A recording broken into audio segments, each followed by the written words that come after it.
서로 축복하겠습니다. 당신의 현실이 하나님의 세계입니다.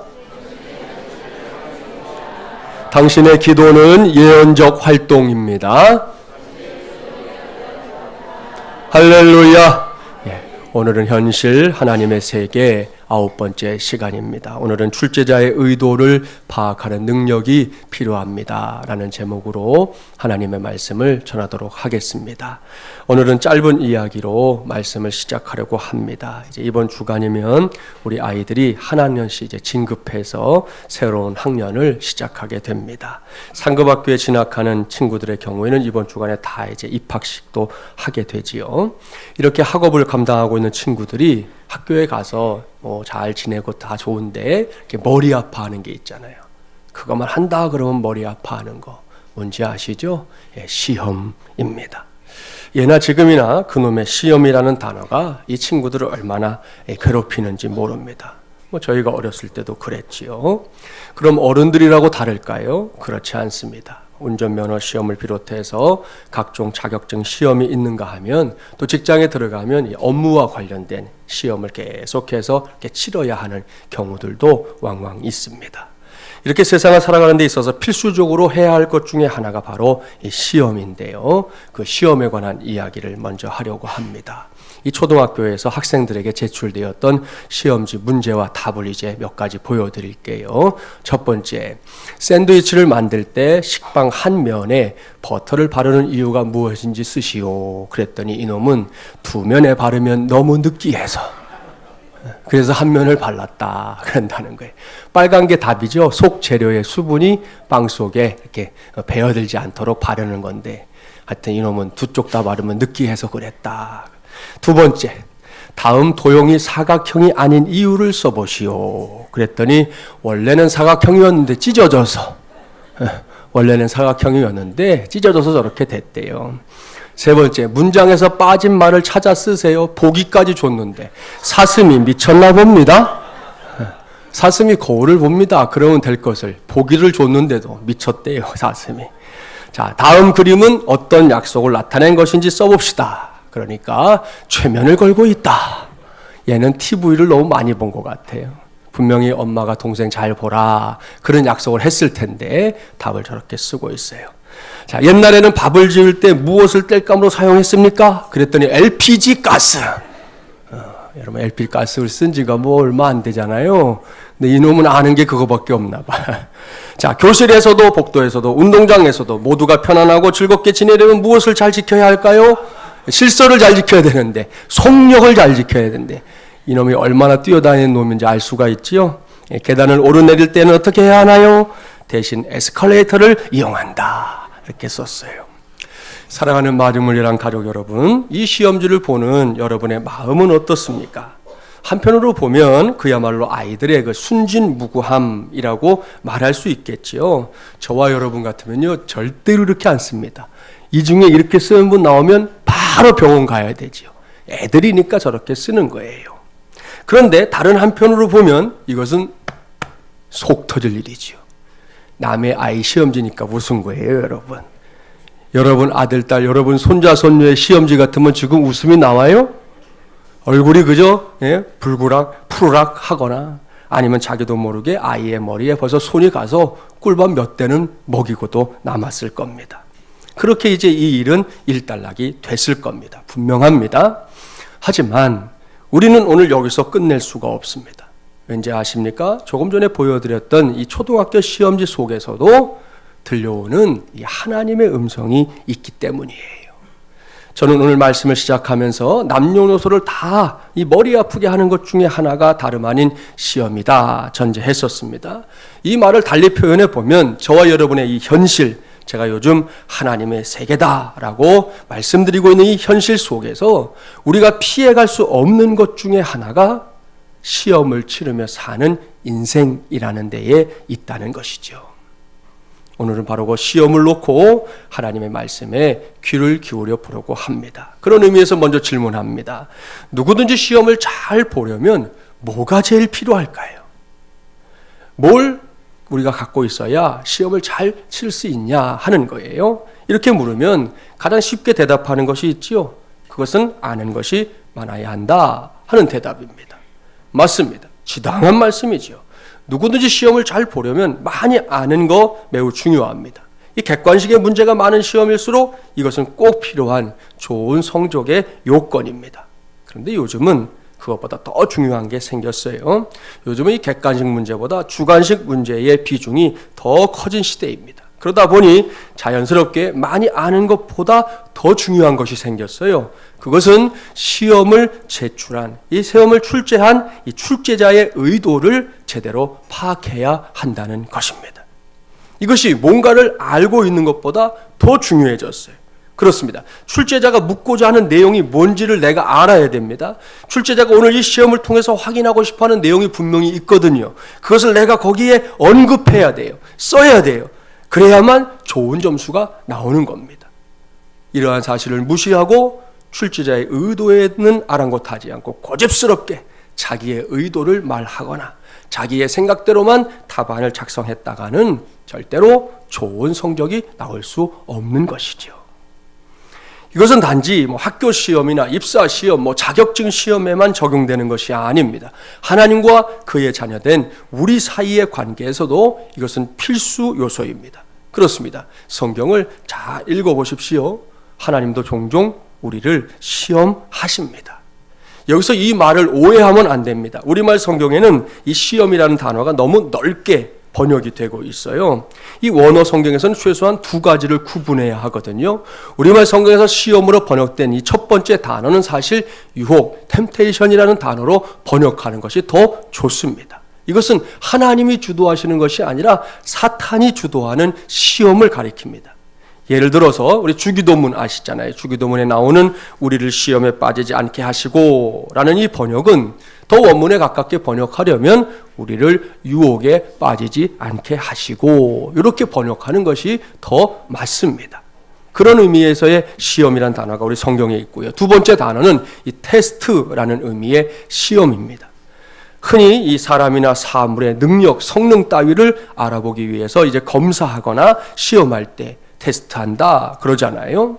자, 하나님께서 우리에게 치르게 하시는 시험은 바로 이 두 번째에 해당되는 시험입니다. 테스트하는 거 말입니다.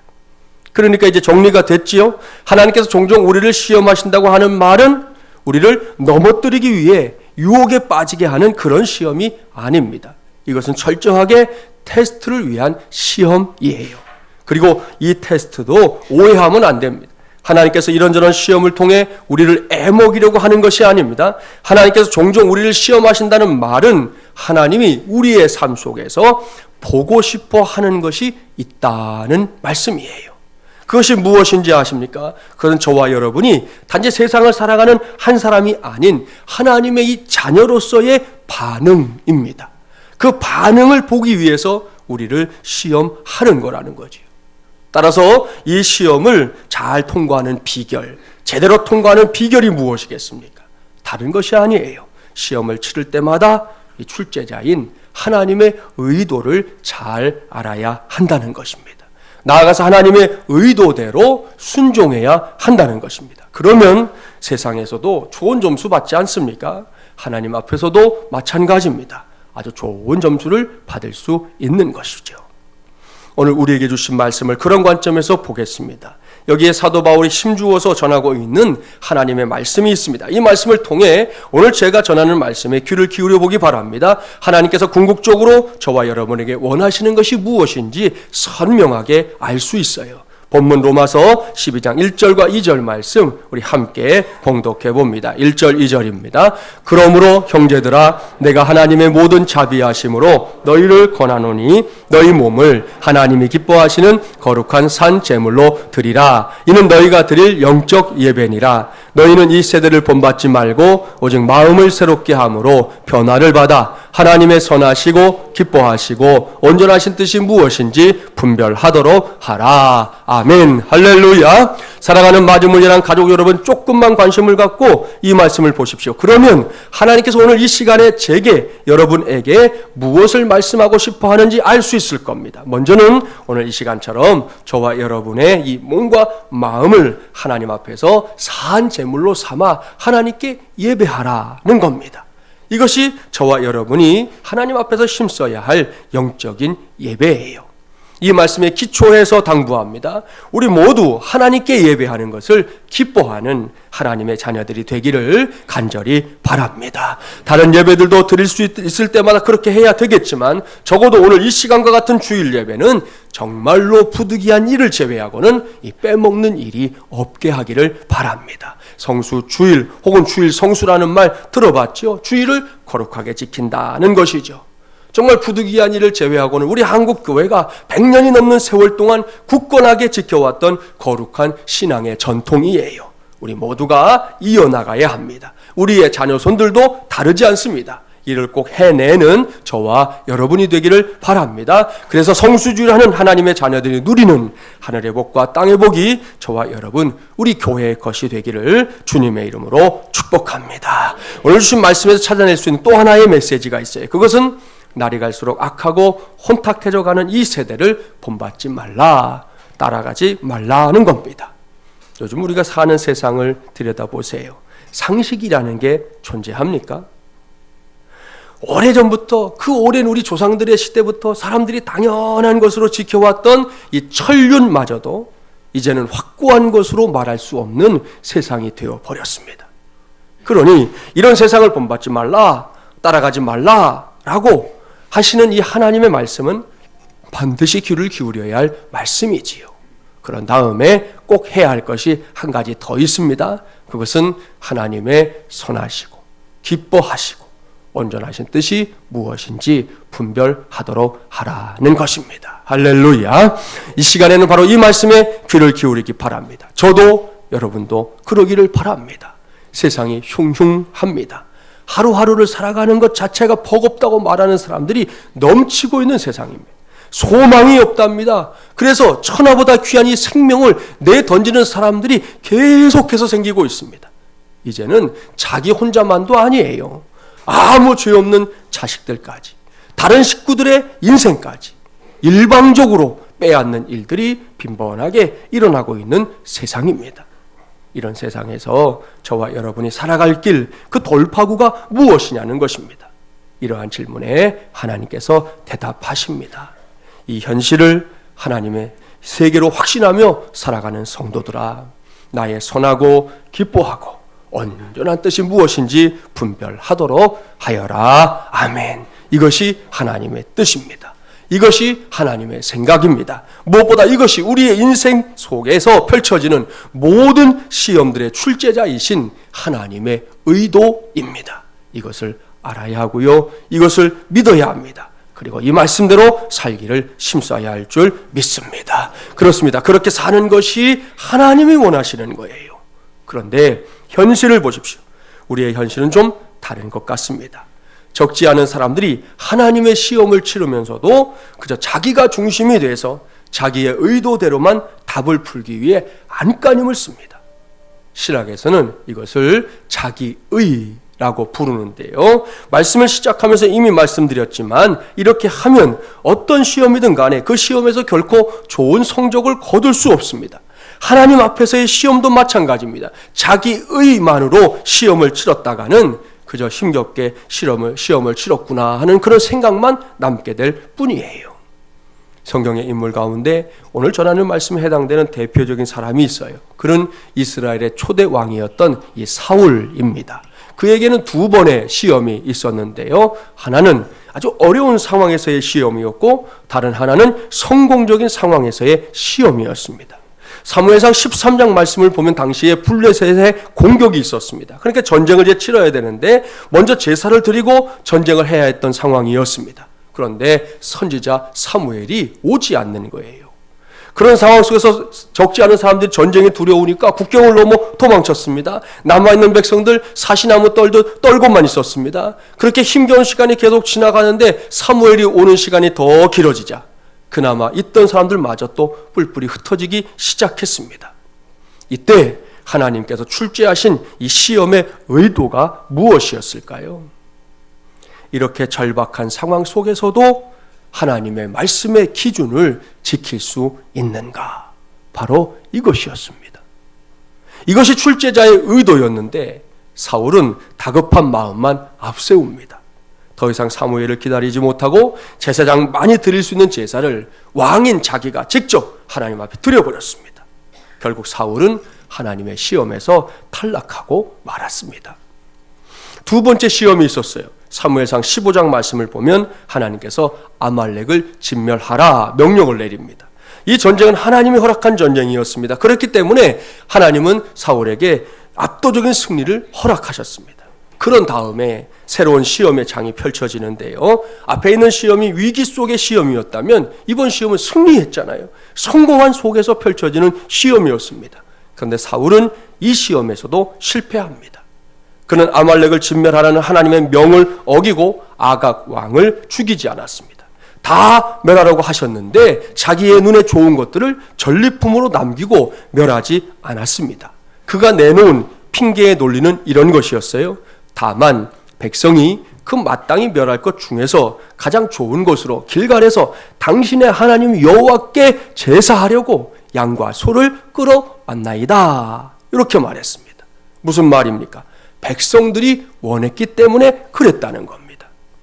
여기서 우리가 꼭 생각하고 넘어가야 할 것이 하나 있어요. 21세기인 지금까지도 세상에서 가장 중요한 가치 중에 하나로 여기는 것이 뭐예요? 민주주의입니다. 그리고 민주사회의 의사결정 방식에서 많은 사람들이 가장 이상적이다라고 생각하는 게 뭐예요? 다수결의 원칙입니다.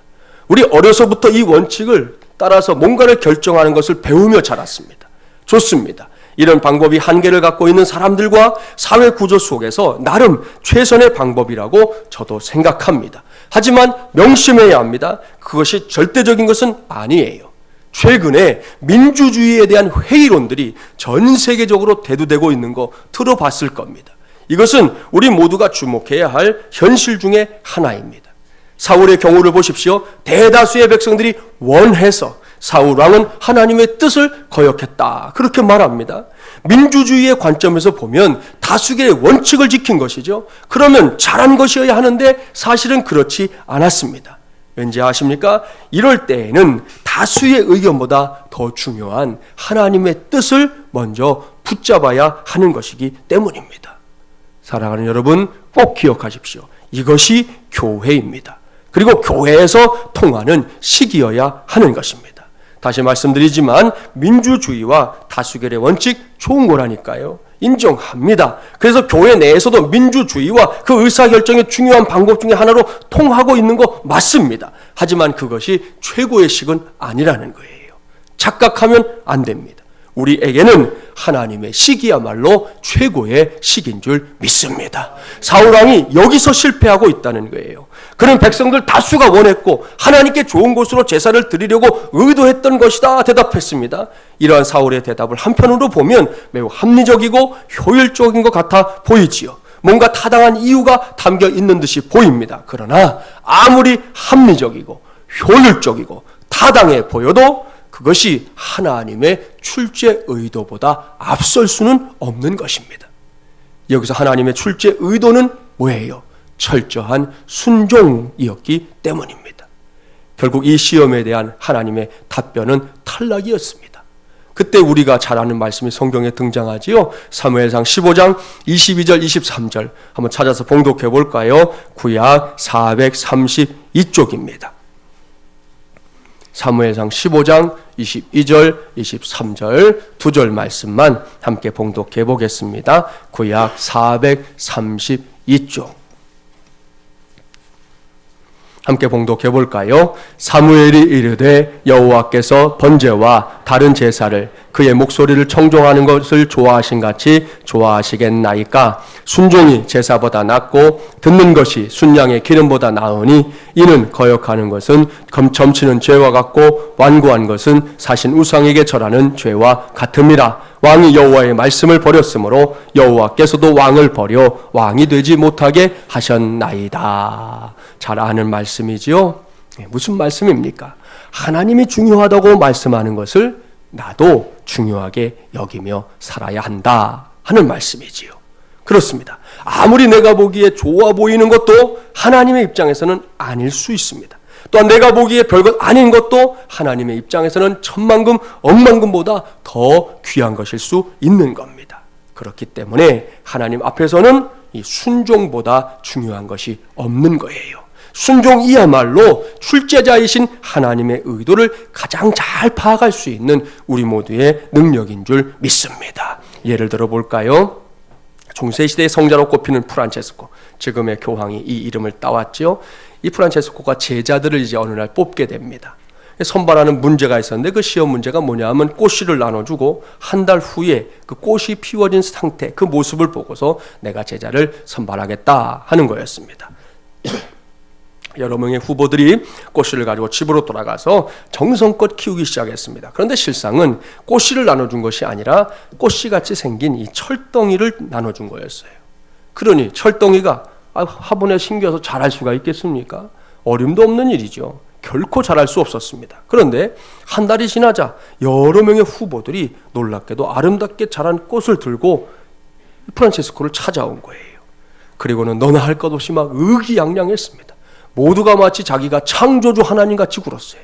그런 가운데 유독 한 사람만 빈 화분을 들고 고개를 떨군 채 서 있었습니다. 사랑하는 마중물이라는 가족 여러분, 누가 합격했겠습니까? 빈 화분을 들고 고개조차 들지 못하고 서 있던 바로 그 사람이 프란체스코의 제자로 선발이 되었습니다. 왜요?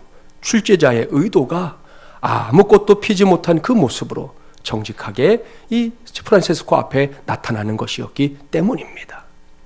여러분, 이제는 저와 여러분 우리의 차례입니다.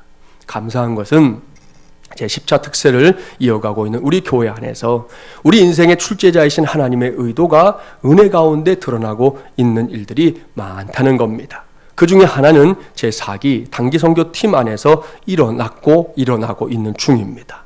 오늘 주보에 실린 목양 칼럼 돌아가시는 길에 꼭 읽어봐 주세요. 이 시간에 다 설명드릴 수는 없고요. 핵심만 말씀드립니다.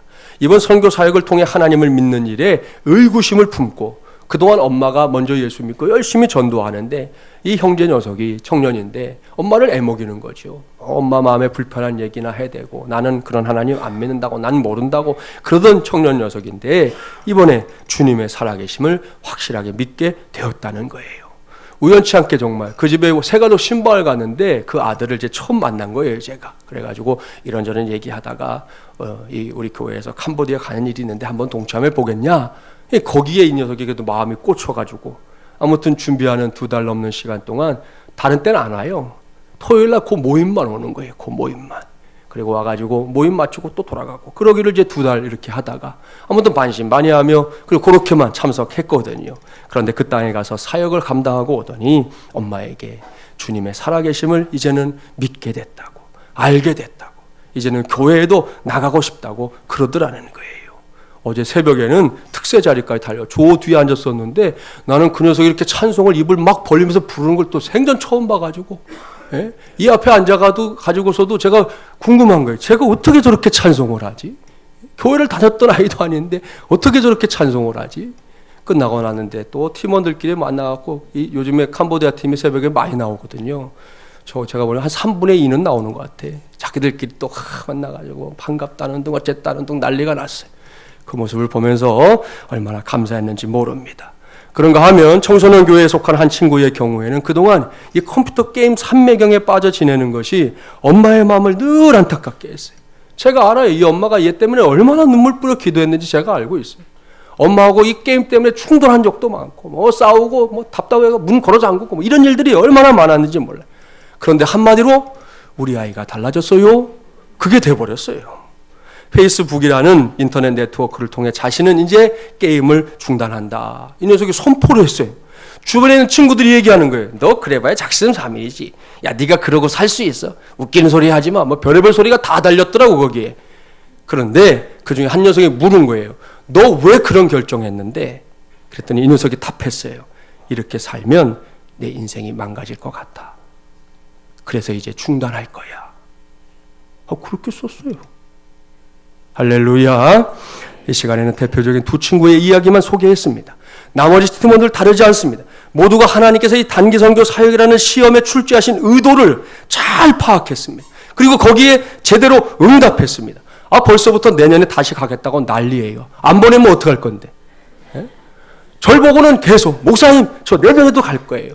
지난주에 밥 먹는데 앉아있는데 이놈 지나가면서 저 내년에도 갈 거예요. 저놈 지나가면서 내년에도 갈 거예요. 저한테 와서 계속 그래요. 그래서 할 수 없이 보내야 되겠구나. 지금 그러고 있는 거예요. 예? 제일 막내인 초등학교 친구 녀석이 카카오톡이라고 아시죠? 카카오톡이라고 하는 그 프로그램 맨 앞에 보면 자기 그 상태 메시지를 이렇게 써놓는 게 있어요. 거기에 그 녀석이 써놓은 게 있어요. 제가 그걸 보는데 가슴이 울컥했어요. 이렇게 써놨어요. 캄보디아 덥고 힘들었지만 또 가야지. 덥고 힘들었지만 또 가겠대요. 할렐루야. 하나님께 모든 영광을 돌립니다. 그런가 하면 제 10차 특세를 하면서 이런저런 기도 응답을 제게 알려주면서 하나님의 시험을 풀어나가고 있는 성도들이 많습니다. 이건 역시 하나님께 모든 영광을 돌려드립니다.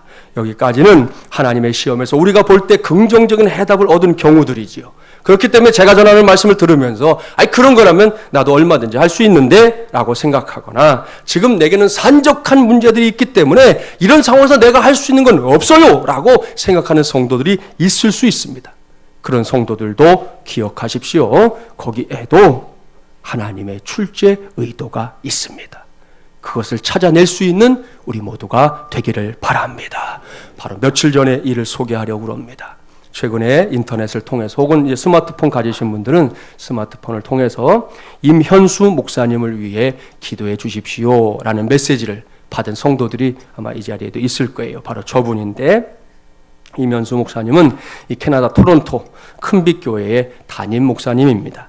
이 목사님이 평소에 북한 선교에 힘을 썼어요. 그 교세도 굉장히 규모가 있는 교회거든요. 열심히 하셔서 특별히 북한에 있는 고아들, 이 가난한 사람들 섬기는 일이 사명이다 생각하고 수시로 북한에 직접 들어가서 그 일들을 해왔어요. 근데 작년에 갑자기 억류가 됐고 지난 연말에는 종신노역형, 노동형을 선고받았습니다.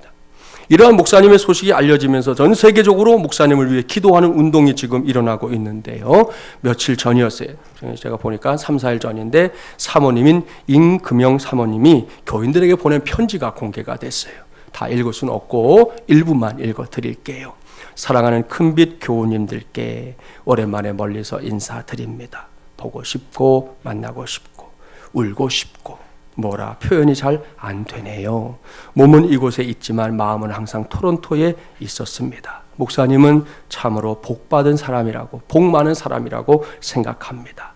전 세계 교인들이 안 믿는 사람들조차도 임현수 목사를 위해서 기도하고 있다는 사실에 저는 너무 감사합니다. 한국 교회도 모르는 사람이 없을 정도로 알려지게 되자 저는 이건 분명히 하나님이 하신 일이니 내가 아파하고 힘들어해야 할 상황이 아니라는 걸 깨닫게 되었습니다. 목사님이 이렇게 억류되면서 많은 생각이 저를 돌아보게 해주었습니다. 인간적으로는 너무 억울하고 속상하고 화가 났지만 하나님께서 주신 믿음으로 지금은 너무 감사하다는 마음을 많이 갖게 되었습니다. 교회적으로도 얼마나 감사한지요. 교인들이 함께 모여 중보기도 한다는 게 너무 감사했습니다. 목사님이 억류되고 일주일 되던 어느 새벽에 주님이 확실하게 저에게 이렇게 말씀해 주셨어요.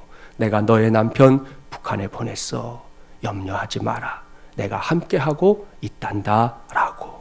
전 그 말씀에 너무 감사해서 펑펑 소리내어 얼마 동안 울었습니다. 그 후 위로부터 사람이 형용할 수 없는 감사한 마음을 마구 내려주기 시작하셨습니다. 그때부터 지금까지 한 번도 걱정 없이 염려 없이 감사하며 만나는 사람들을 오히려 위로할 정도로 잘 지내고 있습니다. 중간에 생략합니다. 우리 한 번 사는 인생 주님 나라 위에 목숨 걸고 기도하고 목숨 걸고 전도하고 목숨 걸고 사랑하는 큰빛 교회가 되길 그리고 마음껏 축복해드리고 싶습니다.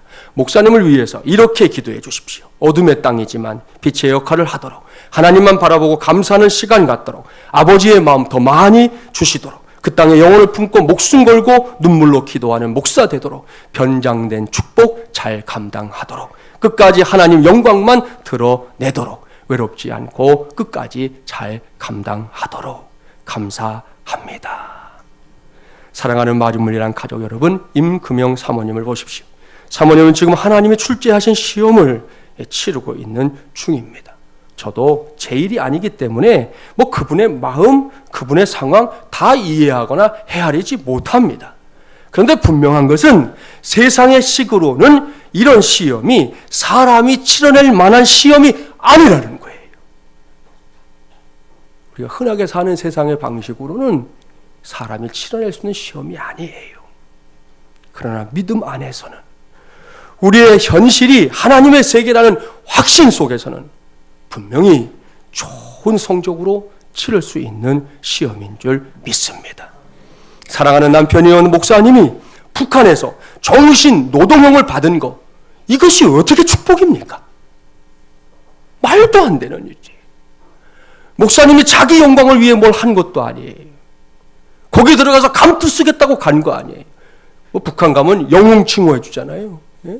영웅 칭호 받겠다고 그 나라 찾아간 거 아니에요. 하나님의 사랑 전하고 복음 전하고 어려운 이들을 구제하기 위해서 갔습니다. 자기 주머니 털어가며 교회 헌금 털어가며 그렇게 그 일을 하러 갔습니다. 칭찬받아야지요. 감사패 받아야지요. 그런데 현실은 저렇게 죄수복을 입는 신세가 됐습니다. 그러니 열받아서 팔팔 뛰고 하나님을 향해서도 이게 하나님의 공의입니까? 하나님이 정말 살아계신 것은 맞습니까? 라고 해야 할 텐데 사모님의 선택은 달랐습니다. 사모님은 이 모든 일을 분명하게 변장된 축복이라고, 이것도 축복이라고 고백하고 있습니다. 무엇보다 하나님의 음성을 들었어요. 내가 너의 남편 북한에 보냈어. 염려하지 마라. 내가 함께하고 있단다. 이 음성 때문에 그 뒤로는 단 한 번도 걱정하지 않고 염려하지 않고 살고 있다잖아요. 할렐루야. 사모님이 당부한 기도 제목 여러분 기억나실 때마다 붙잡고 우리도 임현수 목사님을 위해서 기도할 수 있기를 바랍니다. 이제 말씀을 마무리하겠습니다. 여전히 하루하루를 살아가는 것이 쉽지 않은 세상살이입니다. 그 소용돌이 속에 저도 있고 여러분도 놓여 있습니다. 어떻게 살아야 할까요? 이 질문 앞에서 우리 모두 시선을 하나님께 두기 바랍니다. 지금 우리의 시선을 세상에 두면요, 온통 원망할 것 투성이에요. 분노하고 열받을 것 투성이에요. 그러한 마음들이 밖으로 터져버리든지 아니면 속에서 골마 터져서 속병이 들지도 모를 일입니다. 그렇기 때문에 우리의 시선을 하나님께 두자는 거예요. 그리고 하나님께서 출제하신 시험지 펼쳐놓고 우리 하나씩 하나씩 잘 풀어봅시다. 오늘 힌트 드렸잖아요. 힌트. 내 의도대로 풀면 안 됩니다. 내 의도대로 풀려고 하면 반드시 꼬이게 되어 있습니다. 출제자이신 하나님의 의도대로 풀어야 합니다. 그래야 할 때 은혜와 복이 우리 모두가 생각지도 못했던 임금영 사모님의 고백을 그대로 빌려오면 변장된 축복이 저와 여러분, 우리의 가정, 우리 교회 위에 충만하게 부어질 줄 믿습니다. 이 믿음으로 사순절 세 번째 주간을 살아가는 아울러 제10차 특세 세 번째 주간을 다시금 힘있게 기도함으로 감당해내는 저와 여러분이 되기를 주님의 이름으로 간절히 축원합니다.